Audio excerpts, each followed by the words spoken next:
Good day everyone and welcome back to the channel, and today we have an issue, and the issue is with old Leaky Pete here. Now I'm sure you guys are shocked that a 1988 Harley would have an issue, but we do, and the issue revolves around a venting problem as the oil tank seems to be pressurizing up and pushing a little oil out the dipstick, which is not good. So we're going to have a little look at things, and hopefully we can get it fixed rather easily, but let's have a look.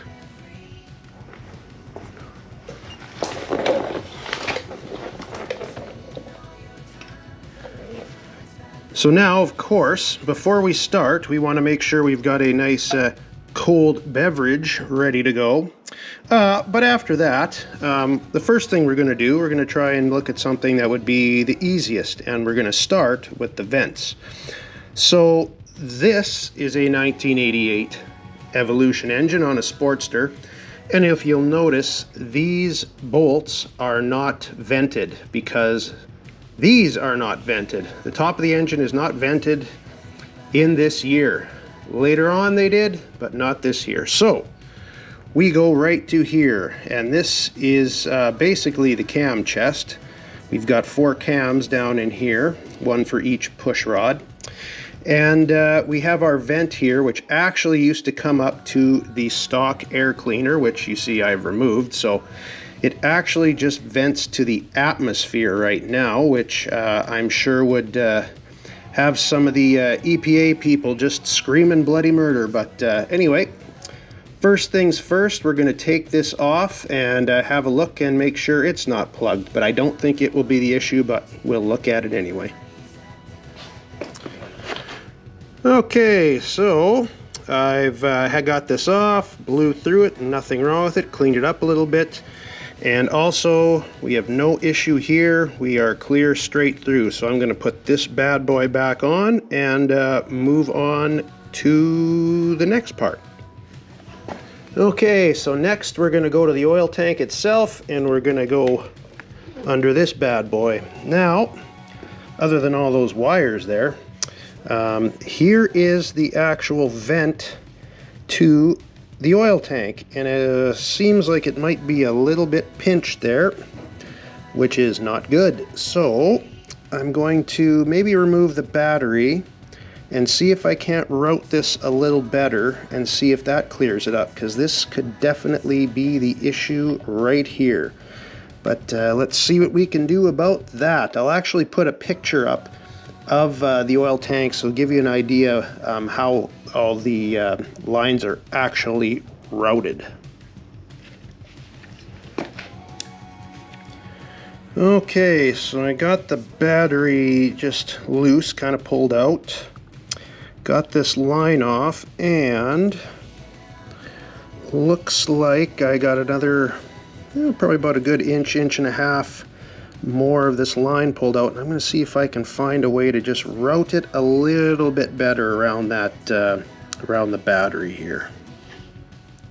Okay, so I got the battery back in, and I just rerouted this around towards the front rather than straight down. It looks like it should be okay now.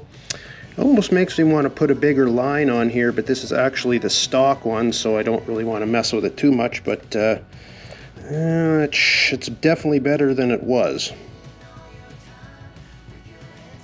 Okay, so the next thing basically is take this thing for a little rip. I actually should have said right off the bat that another reason that it could be spitting oil out the top is if the tank's overfilled.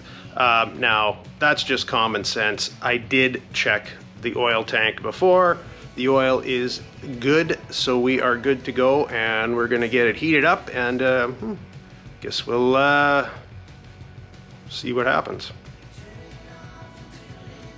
All right, well, we're back from our little ride. Took her out for a good spin, heated her right up, and the verdict? Good, we're dry as a bone. So there we go. That was it. It was just a pinched line to the to the oil tank, just a pinch vent line. Nice easy fix. Luckily it wasn't anything internal, at least doesn't look like it's anything internal so far. Now that being said, this engine has been put through the ringer, I'm sure.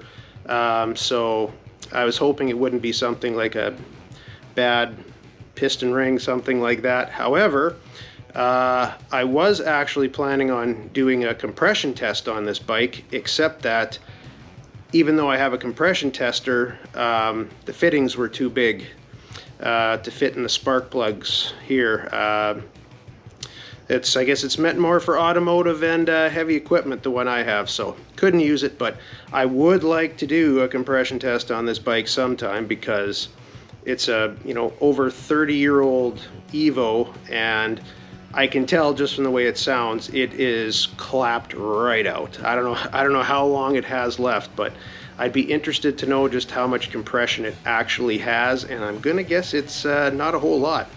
But anyway, that's it for today. Until next time, we will see you later.